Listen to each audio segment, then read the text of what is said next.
กาลครั้งหนึ่งไม่นานนักมีเด็กชายคนหนึ่งพ่อและแม่ของเขาได้ตายจากไปด้วยภัยพิบัติทางธรรมชาติเหลือเพียงแต่เขาตัวคนเดียวด้วยหมดสิ้นหนทางเขาจึงเดินโซซัดโซเซเข้ามาในเมืองเพื่อหวังให้คนรับไปอยู่และทำงานด้วยเขาเดินไปเคาะประตูบ้านไปเรื่อยเจอใครก็เอ่ยร้องขอความเห็นใจท่านผู้ใจบุญข้าไม่มีพ่อแม่โปรดช่วยรับข้าไปอยู่ทำงานด้วยเถิดข้าขอแค่มีข้าวกินมีที่ซุกหัวนอนก็พอข้าจะขยันขันแข็งทำงานตอบแทนแต่ก็ไม่มีใครที่จะใส่ใจเด็กชายผู้นั้นเลยเด็กขนาดนี้หนีออกมาจากบ้านหรือเปล่าก็ไม่รู้ใช่หรือไม่ก็เป็นเด็กมีปัญหาเอาไปเลี้ยงเดี๋ยวก็เพิ่มปัญหาเปล่าเด็กชายหมดแรงสุดตัวลงนั่งกับพื้นด้วยความอ่อนล้ามีขอทานคนหนึ่งที่นั่งขอทานอยู่แถวนั้นได้เฝ้าดูการกระทำของเด็กชายมาโดยตลอดเมื่อเห็นเช่นนั้นเขาจึงได้เอ่ยตะโกนขึ้นมาว่าเจ้าหนูมิมีใครเขาอยากจะเอาเจ้าไปอยู่ด้วยหรอกเด็กอย่างเจ้าไว้กำลังโตกินข้าวก็พอๆกับผู้ใหญ่แต่กลับทำงานได้น้อยกว่าใครเขาจะอยากเอาไปเป็นภาระเช่นนั้นข้าจะทำอย่างไรดีข้าหิวข้าวเหลือเกินข้าไม่ได้กินอะไรมาหลายวันแล้วมันจะไปยากอะไรเจ้าก็มาเป็นขอทานเหมือนกับข้าสิมิเท่แต่มีกินข้ามิเห็นว่าจะเดือดร้อนอันใดเลย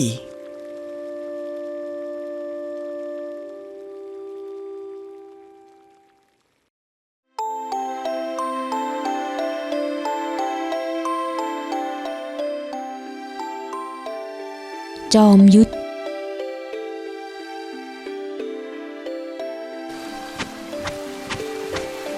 ตั้งแต่นั้นมาเด็กชายก็ได้หาเลี้ยงตนด้วยการเป็นขอทานหาขอเศษเงินเศษอาหารที่คนกินเหลือเพื่อประทังชีวิตไปวันๆขอทานได้สอนให้เด็กชายเลี้ยงชีพในวิถีแบบขอทานจำไว้นะต้องรู้จักทำตัวให้น่าสงสารให้น่าเห็นใจเข้าไว้แล้วเจ้าจะสุขสบายเข้าใจไหมเข้าใจครับจำเอาไว้นะคำว่าอายไม่ใช่คำว่าตายอายไม่เคยทำให้ใครตายดังนั้นมิต้องกลัวอายคำว่าอายมิมีในพจนานุกรมของขอทานใครจะดูถูกดูแคลนก็เรื่องของเขาเข้าใจครับ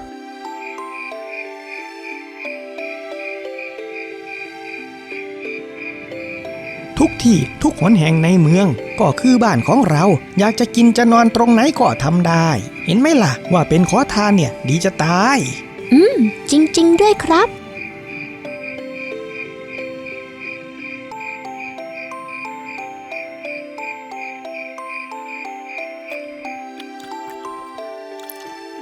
วันหนึ่งเด็กน้อยได้เอ่ยถามลุงขอทานของเขาว่า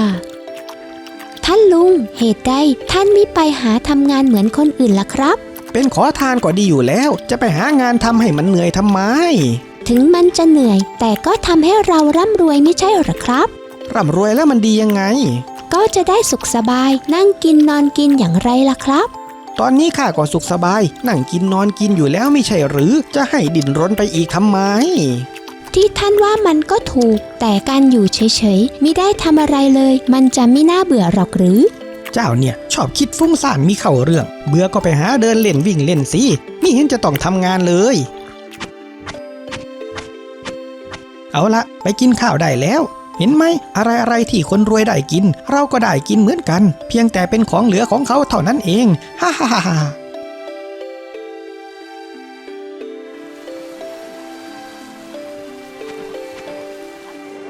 เด็กชายสังเกตเห็นว่าถ้าเทียบรถลากขนของที่อยู่ใกล้ๆกับที่พวกเขามักมานั่งขอทานมีคนขนข้าวของขึ้นลงรถอยู่ตลอดเวลาด้วยความเบื่อที่จะอยู่เฉยๆเด็กชายจึงมักเข้าไปขอช่วยขนของอยู่เสมอแม้ว่าจะไม่ได้รับผลตอบแทนอันใดเลยก็ตาม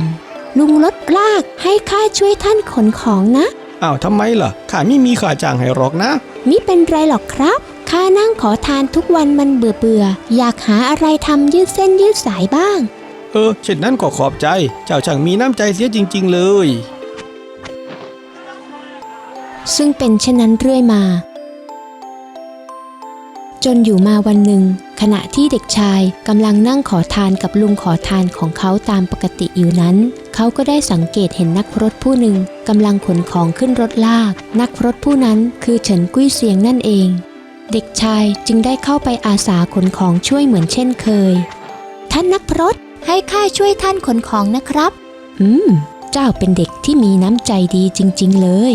เมื่อขนของเสร็จเฉินกุ้ยเซียงก็ได้ถามเด็กชายด้วยความเอ็นดูว่า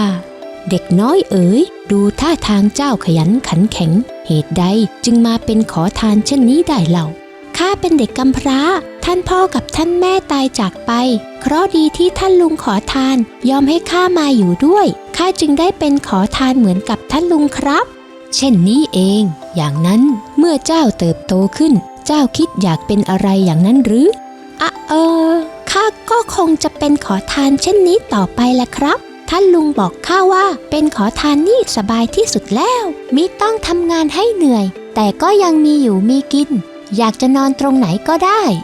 ด้วยความสงสัยในจิตใจเด็กชายจึงได้ถามเฉินกุ้ยเซียงว่าท่านนักพรตครับคนเราจะต้องทำงานหาเงินให้เหน็ดเหนื่อยทำไมกันครับในเมื่อเป็นขอทานมิต้องทำอะไรเลยแต่ก็ได้เงินเหมือนกันเด็กน้อยเอ๋ยหาได้เหมือนกันไหมมิเหมือนกันอย่างไรหรือครับขอเขาได้แค่เงินแต่หาเองเจ้าจะได้ทั้งเงินและได้วรยุทธ์ข้าอยากเป็นผู้เยี่ยมยุทธเช่นนั้นข้าว่าโตขึ้นข้าจะหาเงินใช้เองเช่นนั้นก็ดีแล้วเมื่อพูดจบเฉินกุ้ยเซียงก็เดินจากไปก่อนที่จะลับไปเฉินกุ้ยเซียงได้รำพึงรำพันว่าจอมยุทธคือผู้มิหยุดนิ่งจอมยุทธมิอาจเป็นขอทานหลายปีผ่านไปเด็กชายก็ได้เติบโตขึ้นเป็นชายหนุ่มเขายังคงเป็นขอทานกับลุงขอทานของเขาเหมือนที่เคยเป็นมาด้วยความที่เขาเป็นคนไม่ชอบอยู่เฉยวันหนึ่งเขาจึงได้ปรารภกับลุงขอทานของเขาว่าท่านลุงข้าไม่อยากเป็นขอทานอีกต่อไปแล้วแหละข้าว่าข้าจะลองไปทำงานเป็นคนลากรถขนของดูบ้างข้าลองไปสอบถามมาแล้วค่าเช่ารถกับค่าท่าเทียบรถก็มิแพงวันหนึ่งหากค่าใช้จ่ายหลงโจ้งแล้วก็เหลือวันละเกือบ5-6 ตำลึงแน่แค่5-6 ตำลึงเองหรือมิเห็นจะร่ำรวยกว่าเป็นขอทานสักเท่าไหร่เลยดีมิดีหากวันไหนมิมีลูกค้าจะพานขาดทุนเสียเปล่าๆอย่าหาทำเลยค่ะว่าเป็นขอทานแสนสบายไร้ความเสี่ยงดีที่สุดแล้วมันก็จริงแต่ข้าอยากหาอะไรใหม่ๆทำดูบ้างนั่งนอนอยู่เฉยๆแบบนี้มันสบายก็จริงแต่มันเบื่อซ้ำซากอย่างไรไม่รู้เช่นนั้นก็ตามใจเจ้าก็แล้วกันตั้งแต่วันนั้นชายหนุ่มก็ได้ทำงานเป็นคนลากรถขนของตามที่ได้ตั้งใจไว้จนหลายเดือนผ่านไปวันหนึ่งได้มีหญิงสาวคนหนึ่งเธอเป็นคนที่มาจากต่างเมืองตั้งใจจะมาหาเช่าที่เพื่อเปิดร้านอาหารเธอเห็นขอทานนั่งขอทานอยู่จึงได้เอาเงินมาให้และได้ถามว่า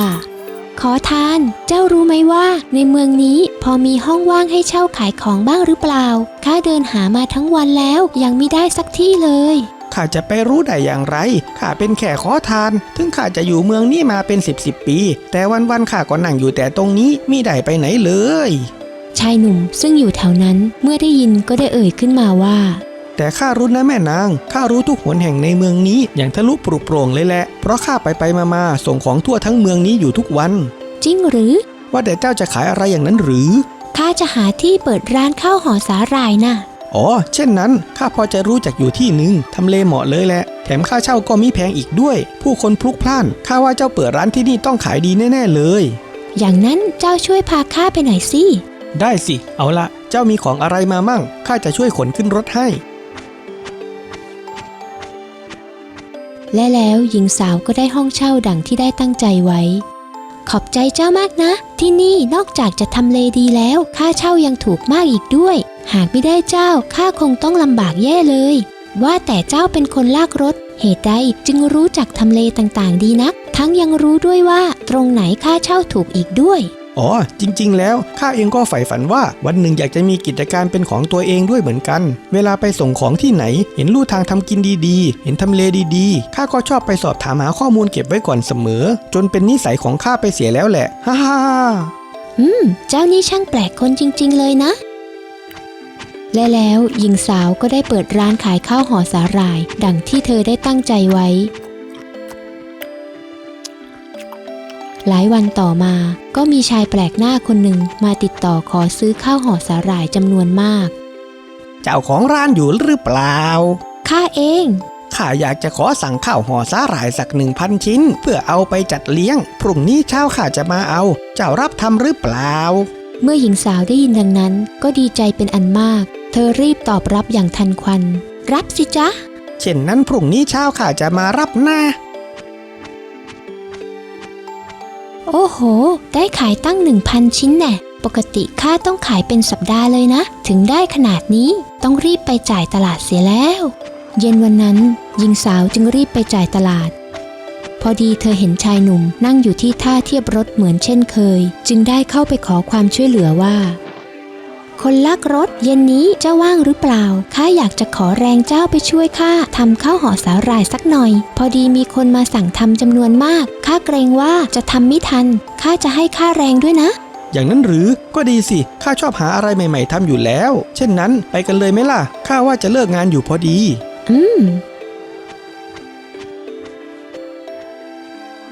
คืนนั้นชายหนุ่มและหญิงสาวก็ได้ร่วมกันทำข้าวห่อสาหร่ายช่วยกันจนถึงดึกกว่าจะเสร็จเอาละเสร็จเสียทีข้าวห่อสาหร่ายเนี่ยทำยากไม่ใช่เล่นเลยนะเจ้ามีพรสวรรค์จริงๆเลยนะขนาดเพิ่งหัดทำครั้งแรกก็ห่อสวยไม่ใช่เล่นค่าแรงข้าขอติดค้างไว้ก่อนนะพอดีข้าเอาเงินไปซื้อของจนหมดเดี๋ยวพรุ่งนี้ได้เงินมาแล้วข้าจะจ่ายให้นะมิต้องลำบากใจไปหรอกแม่นางแค่ข้าได้มีโอกาสลองทำอะไรใหม่ๆข้าก็ว่าคุ้มค่าแล้วแหละเช่นนั้นข้าขอตัวกลับก่อนนะแม่นางเดี๋ยวพรุ่งนี้ข้าจะแวะมาหาใหม่สายวันต่อมาชายหนุ่มได้มีโอกาสมาส่งสินค้าในระแวกร้านของหญิงสาวเขาจึงได้แวะเข้ามาหาหญิงสาวอีกครั้งเมื่อชายหนุ่มเดินเข้าไปใกล้ร้านเขาก็ได้เห็นหญิงสาวนั่งร้องไห้อยู่หน้าร้านคนเดียว เมื่อเห็นเช่นนั้นชายหนุ่มจึงรีบเข้าไปไถ่ถามว่าเกิดอะไรขึ้นอ้าวแม่นางเกิดอะไรขึ้นอย่างนั้นหรือเหตุใดเจ้าจึงมานั่งร้องไห้อยู่คนเดียวเช่นนี้ก็ข้าวห่อสาหร่ายที่เราอุตส่าห์ช่วยกันทำเมื่อคืนนี้นะสิคนที่สั่งไว้เขาไม่มาเอาตามที่นัดไว้เลยข้าไม่รู้จะทำอย่างไรดีเก็บไว้ไม่นานก็ต้องเน่าเสียเงินที่ข้ามีอยู่ก็เอาไปลงทุนซื้อวัตถุดิบจนหมดแล้วแบบนี้ข้าจะเอาเงินที่ไหนมาต่อทุนแม้แต่เงินค่าจ้างของเจ้าข้าก็ยังไม่มีจะให้เลยชายหนุ่มได้ฟังดังนั้นก็รู้สึกเป็นทุกข์ใจตามไปด้วยแต่ก็ไม่รู้ว่าจะช่วยเหลือได้อย่างไรดีเรื่องค่าจ้างของข้าเจ้าไม่ต้องเป็นกังวลใจไปหรอกขอโทษด้วยนะข้าเองก็ไม่รู้ว่าจะช่วยเหลือเจ้าอย่างไรดีขณะที่พวกเขากำลังกลัดกลุ้มใจกันอยู่นั้นพลันชายหนุ่มก็ได้ยินเสียงของนักพรตเฉินกุ้ยเซียงกำลังซื้อของจากร้านเครื่องเขียนที่อยู่ใกล้ๆเท่าแก่ข้าฝากของไว้ที่หน้าร้านท่านก่อนนะเดี๋ยวข้าไปซื้อของอย่างอื่นเพิ่มเติมแล้วจะกลับมาเอาได้ครับบางทีท่านนักพรตอาจจะช่วยชี้แนะเราได้เมื่อคิดได้ดังนั้นเขาจึงรีบเดินเข้าไปหานักพรตผู้นั้นทันทีคารวะท่านนักพรตมีเรื่องเดือดเนื้อร้อนใจอันใดอย่างนั้นหรือข้าได้ยินมาว่าท่านเป็นผู้มีปัญญายุทธสูงส่งท่านพอที่จะให้คำชี้แนะแก่พวกข้าน้อยได้หรือไม่ชายหนุ่มจึงได้เล่าเรื่องราวทั้งหมดที่เกิดขึ้นให้เฉินกุ้ยเซียงฟังเมื่อเฉินกุ้ยเซียงได้ฟังก็ได้เอ่ยตอบกลับมาว่าปัญหาของพวกเจ้านั้นยังไม่ถึงกับแก้ไขไม่ได้เสียทีเดียวเจ้ายังมีสินค้าอยู่กับตัวมิใช่หรือขอเพียงขายให้หมดได้ทันเวลาก่อนที่จะเน่าเสียทุกอย่างก็เรียบร้อยแต่จะขายอย่างไรให้หมดล่ะครับท่านนักพรตแม่นางที่เป็นคนทำบอกว่าของจำนวนขนาดนี้ขายที่ร้านของนางต้องขายอยู่เป็นสัปดาห์เลยฝนตกเท่าเดิมให้เพิ่มภาชนะฝนตกล่าช้าให้เดินหาแหล่งน้ำเมื่อพูดจบเฉินกุ้ยเซียงก็เดินจากไปเพิ่มภาชนะเดินหาแหล่งน้ำอย่างนั้นหรือข้านึกออกแล้วแม่นางข้านึกหนทางแก้ปัญหาให้เจ้าได้แล้วแหละจริงเหรอต้องทำอย่างไรอย่างนั้นหรือหากเรารอให้ลูกค้ามาหาเราเองย่อมใช้เวลานานไปหาลูกค้าเองย่อมเร็วกว่าเดี๋ยวข้าจะช่วยเอาข้าวห่อสาหร่ายของเจ้าไปตระเวนขายตามบ้านให้เองนะส่วนเจ้าขายอยู่ที่ร้านนี้อีกทางทำเช่นนี้ต้องขายหมดได้ทันเวลาอย่างแน่นอนแต่ไปเดินเคาะประตูบ้านขายแบบนั้นเจ้าไม่อายเขาหรอกหรือ ท่านลุงของข้าเคยสอนไว้ว่าอายไม่ใช่ตายดังนั้นไม่ต้องกลัวและแล้วชายหนุ่มก็ได้เอาข้าวห่อสาหร่ายของหญิงสาวไปตระเวนเคาะประตูบ้านขายดังที่ได้วางแผนไว้มีอะไรอย่างนั้นหรือขอประทานโทษด้วยพี่ชายข้ามีข้าวห่อสาหร่ายอร่อยๆมาขายวันนี้ลดพิเศษด้วยนะท่านสนใจรับไว้ทานบ้างไหมโอ้ยนึกว่ามีเรื่องสำคัญอะไรกวนใจจริงๆไปข้าไม่ชอบกินข้าวห่อสาหร่ายข้าชอบกินข้าวหลามแม้จะถูกปฏิเสธแต่ชายหนุ่มก็หาได้ท้อใจเขายังคงเดินไปบ้านหลังถัดไปข้าวห่อสาหร่ายอร่อยมาขายถึงที่ไม่ต้องออกจากบ้านไปซื้อให้เสียเวลาเดี๋ยวนี้มีของกินมาขายถึงที่เลยหรือดีเลยข้ายิ่งขี้เกียจออกไปซื้อกินเองอยู่พอดีไหนเอามาดูสิวันนี้ลดพิเศษซื้อ5แถม1ด้วยนะครับพี่ชายรับกี่ชิ้นดีครับเช่นนั้นเอามาสัก30ชิ้นเลยก็แล้วกันข้าหิวได้เลยครับเช่นนั้นก็แถม6ชิ้นนะครับ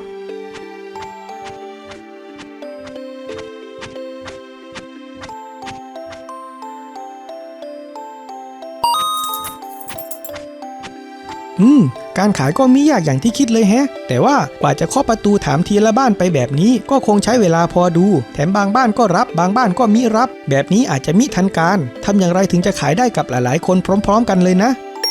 ใช่แล้วต้องไปขายในที่ที่มีผู้คนรวมตัวกันอยู่เยอะๆด้วยความที่ชายหนุ่มเป็นคนรู้จักทุกตรอกซอกซอยและสถานที่ต่างๆในเมืองเป็นอย่างดีเขาจึงรู้ว่าที่ไหนที่จะมีคนเยอะๆที่มีโอกาสจะซื้อของเขาได้คราวละหลายๆคนท่าเรือท่ารถมีคนเยอะนั่งรอนานๆน่าจะหิวแต่จะออกไปหาซื้อกินเองก็มิได้เพราะเดี๋ยวรถเรือจะออกก่อนแล้วก็มีพวกสำนักต่างๆโรงหมอโรงละครที่มีคนรอเข้ารับบริการแล้วก็แถวหน้าโรงเรียนและหน้าโรงงานอีกการไปขายในสถานที่ที่มีผู้คนรวมตัวกันอยู่เยอะทำให้การเข้าไปที่เดียวสามารถเสนอขายให้ได้กับหลายๆคน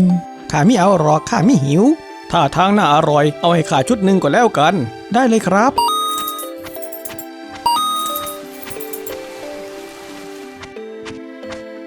แม้จะมีบางคนรับบางคนปฏิเสธแต่เมื่อมีโอกาสเสนอขายมากขึ้นสุดท้ายก็ทำให้ยอดขายเพิ่มขึ้นได้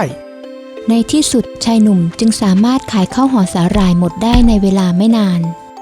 ขายหมดจนได้ลุ้นดีเหมือนกันนะเนี่ยรีบกลับเอาเงินไปให้แม่นางดีกว่าชายหนุ่มได้นำเงินที่ขายได้กลับไปให้หญิงสาวด้วยความเบิกบานใจโอ้โหเจ้าขายหมดแล้วจริงๆหรือนี่มิน่าเชื่อเลย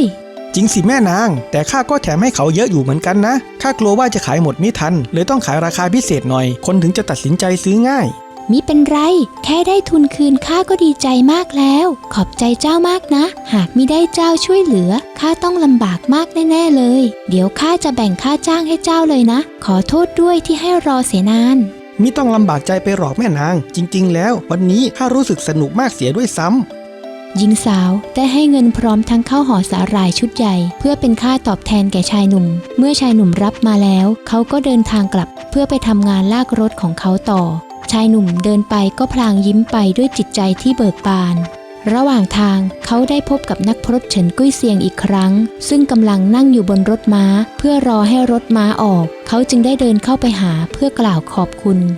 ท่านนักพรตข้าน้อยต้องขอบคุณท่านมากคำชี้แนะจากท่านนักพรตช่วยให้ข้าน้อยแก้ไขปัญหาที่ทุกข์ใจได้จริงๆเช่นนั้นก็ดีแล้ววันนี้ข้าน้อยรู้สึกสนุกมากเลยข้าน้อยชักอยากทำธุรกิจอยากมีกิจการเป็นของตนเองเสียแล้วสิ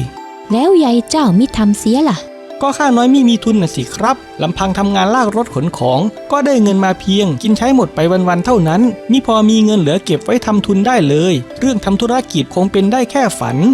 พ่อหนุ่มเจ้าเข้าใจผิดแล้วการทำธุรกิจไม่ได้จำเป็นต้องมีทุนเสมอไปการขายได้ต่างหากคือหัวใจของธุรกิจขอแค่ขายได้นั่นก็คือธุรกิจแล้วเมื่อเฉินกุ้ยเซียงพูดจบรถม้าก็เคลื่อนตัวจากไปธุรกิจมิจำเป็นต้องลงทุนขอแค่ขายได้ก็เป็นธุรกิจได้แล้วอย่างนั้นหรือเช่นนั้นในวันนี้ข้าขายของได้มากมายแสดงว่าข้าก็ได้เริ่มทำธุรกิจไปแล้วนะสิเข้าใจแล้วเรามิจำเป็นต้องลงทุนเองแค่เป็นตัวกลางนำพาสินค้าจากผู้ขายไปยังผู้ซื้อก็เป็นธุรกิจได้แล้วเมื่อคิดได้ดังนั้นวันต่อมาชายหนุ่มจึงได้กลับไปหาหญิงสาวอีกครั้งอ้าวคนลากรถวันนี้เจ้าไม่ไปทำงานหรอกหรือข้าอยากลองหันมาทำธุรกิจดูนะแม่นางข้ามีเรื่องอยากขอรบกวนเจ้าสักหน่อย ชายหนุ่มจึงได้เล่าแผนการที่เขาคิดไว้ให้หญิงสาวฟังเจ้าจะทำธุรกิจรับสั่งอาหารแล้วส่งถึงบ้านอย่างนั้นหรือถูกต้องแล้วมันจะเป็นไปได้อยู่หรือคนเราจะขี้เกียจถึงขั้นไม่ยอมออกไปซื้ออาหารมากินเองถึงขนาดนั้นเชียวหรือข้าคิดว่าเป็นเช่นนั้นเพราะจากที่ข้าได้ลองเอาของไปขายให้กับเจ้าเมื่อวันก่อนทำให้ข้ารู้ว่าแม้ร้านอาหารจะอยู่ไกลมิถึง109บางคนยังไม่อยากออกไปซื้อกินเองเลยธุรกิจนี้ต้องไปได้สวยอย่างแน่นอนเช่นนั้นข้าก็เอาใจช่วยแล้วเจ้าจะให้ข้าช่วยอะไรอย่างนั้นหรือข้าอยากจะขอซื้ออาหารจากร้านของเจ้าในราคาที่พิเศษสักหน่อยเพื่อที่ข้าจะได้พอมีกำไรเมื่อนำไปส่งให้ลูกค้าจะได้หรือไม่ได้สิมีคนช่วยขายข้าจะได้ขายได้เยอะขึ้นแถมยังสบายไม่ต้องบริการลูกค้าเองด้วยเมื่อตกลงกันเป็นที่เรียบร้อยแล้วชายหนุ่มจึงได้ออกไปเจรจากับบรรดาร้านอาหารร้านอื่นๆอีกซึ่งบางร้านก็ตอบรับข้อเสนอของเขาแต่โดยดีแต่บางร้านก็ไม่สนใจจะให้ข้าลดราคาของให้เจ้าอย่างนั้นหรือมิเอาด้วยหรอกอยากทำธุรกิจทำไมไม่รู้จักลงทุนเองล่ะแม้จะถูกปฏิเสธแต่ชายหนุ่มก็ไม่ลดละความพยายามมิเป็นไรเช่นนั้นแรกๆข้าขอซื้อในราคาปกติไปก่อนก็ได้หากขายดีถึงค่อยว่ากันเช่นนั้นก็แล้วแต่เจ้าเมื่อได้เจรจากับบรรดาร้านอาหารเป็นที่เรียบร้อยแล้วเขาก็ได้ออกไปเสนอบริการของเขาต่อลูกค้าวันนี้เจ้าไม่ได้ติดของมาขายด้วยอย่างนั้นหรือใช่ครับแต่ว่าหากท่านอยากกินอะไรให้ท่านเขียนใส่กระดาษแปะไว้หน้าบ้านได้เลยข้าจะเดินมารับใบสั่งอาหารวันละ3 เวลาแล้วจะกลับมาส่งให้แก่ท่านนี่ครับรายการอาหารทั้งหมดที่ข้ามีเมื่อลูกค้ารับรายการอาหารไปอ่านก็รู้สึกตื่นเต้นเป็นอย่างมากโอ้โหนี่แทบจะมีทั้งหมดทุกอย่างที่ขายในเมืองนี้เลยนี่นาอยากกินอะไรก็กินได้หมดในบ้านของเราเองไม่ต้องตระเวนไปหาซื้อกินเองให้ลำบากอีกแล้วแบบนี้สะดวกดีจังเช่นนั้นวันนี้ข้าขอสั่งเลยนะได้เลยครับเอาบะหมี่เกี๊ยวแล้วก็ข้าวห่อสาหร่ายแล้วก็โอเลี้ยงโอ๊ยทำไมมีแต่อันที่อยากกินทั้งนั้นเลยสั่งอะไรก็ได้หมดเลยอย่างนั้นหรือแบบนี้ค่อยน่าสนใจหน่อยและแล้วธุรกิจสั่งอาหารส่งถึงบ้านของชายหนุ่มก็ได้รับการตอบรับจากผู้คนในเมืองอย่างล้นหลามและได้รับความนิยมแพร่หลายอย่างรวดเร็วผู้คนต่างมีความต้องการที่จะใช้บริการอาหารส่งถึงบ้านของชายหนุ่มมากขึ้นเรื่อยๆและขยายอาณาเขตไกลออกไปเรื่อยๆจนชายหนุ่มทำคนเดียวไม่ไหวอีกต่อไปเขาจึงเริ่มจ้างพนักงานมาช่วยทั้งแผนกส่งของแผนกรับใบสั่งแผนกประสานงานและงานบริการอื่นๆทำให้ยิ่งนานวันระบบการบริการของชายหนุ่มยิ่งมีประสิทธิภาพเพิ่มขึ้นคล่องตัวขึ้นและบริการลูกค้าได้อย่างรวดเร็วทันใจยิ่งขึ้นเรื่อยๆลูกค้าจึงมีความพึงพอใจและมีจำนวนเพิ่มขึ้นเป็นทวีคูณในที่สุดธุรกิจของชายหนุ่มก็กระจายพื้นที่บริการไปจนครอบคลุมทั่วทั้งเมือง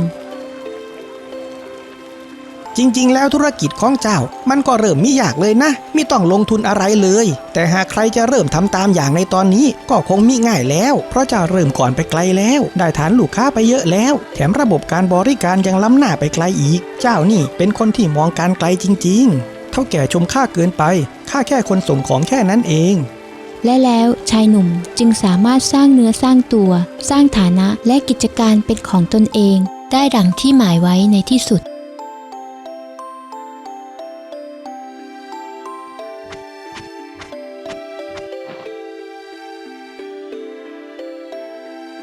แทบไม่น่าเชื่อเลยว่าจากขอทานจะกลายมาเป็นเศรษฐีได้เจ้าไปร่ำเรียนเคล็ดวิชาสุดยอดแบบนี้มาจากที่ไหนอย่างนั้นหรือ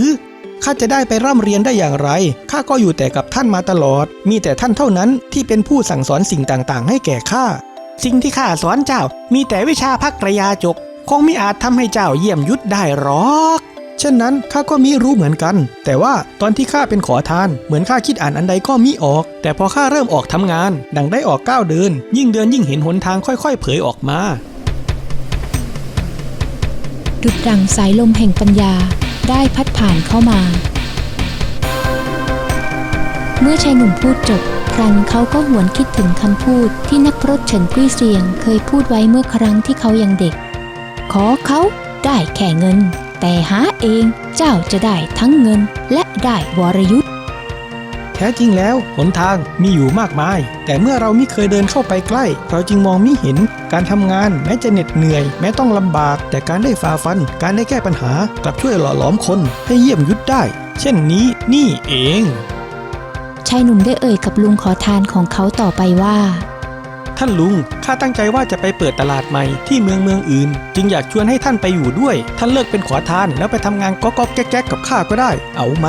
เจ้าไม่ต้องเป็นห่วงข้าหรอกไปทำตามความฝันของเจ้าให้เต็มที่เถิดข้าอยู่เมืองนี้มาทั้งชีวิตเป็นขอทานมาทั้งชีวิตจนชินเสียแล้วคนแก่อย่างข้าแค่ได้สบายใจไปวันๆก็ดีใจแล้วข้าสุขสบายออกจะตายเจ้ามิเห็นหรอกหรือ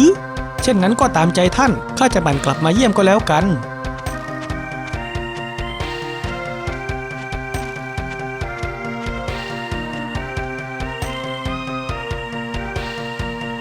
จอมยุทธแม้นร่ำรวยก็ยังขยันขอทานแม้นยากจนก็ยังขี้เกียจ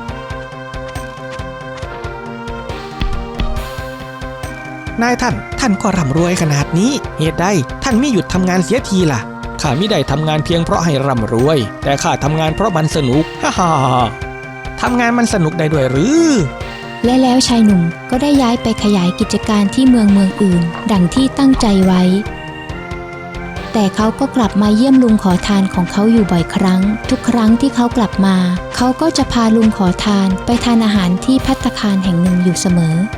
กินให้เต็มที่เลยนะครับท่านลุงเจ้าของร้านที่นี่สนิทกันข้าชักสงสัยเสียแล้วสิว่าที่เจ้ากลับมาเมืองนี้บ่อยๆเจ้ามาเยี่ยมข้าหรือมาเยี่ยมเจ้าของภัตตาคารแห่งนี้กันแน่ถ้ามากินแต่ข้าวห่อสาหร่ายจนหน้าของข้าเริ่มจะออกสีเขียวๆอยู่แล้วปัญญายุทธจากเรื่องนี้หากเราลอกการบ้านเราจะได้คำตอบแต่หากเราคิดเองเราจะได้ทั้งคำตอบและได้ทักษะในการแก้โจทย์เมื่อเจอโจทย์ใหม่เราจึงแก้ได้ในชีวิตคนเราก็เช่นเดียวกันหากเราเอาแต่พึ่งพาผู้อื่นเพื่อให้ได้สิ่งต่างๆมาแต่โดยง่ายย่อมทำให้เราขาดทักษะที่จะได้จากการเพียรพยายามทักษะในการแก้ปัญหาทักษะในการวิเคราะห์และเข้าใจสิ่งต่างๆซึ่งล้วนเป็นสิ่งสำคัญที่เป็นประโยชน์ในการทำงานและการดำเนินชีวิตอยากมีความคิดที่แกร่งกล้าต้องฝึกปรือปัญญายุทธโปรดกดติดตาม YouTube ปัญญายุทธและ Facebook ปัญญายุทธ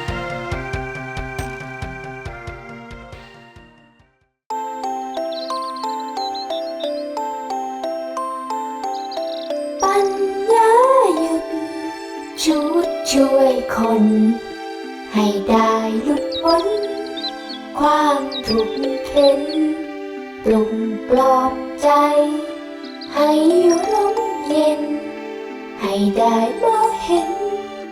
ความเป็นจริง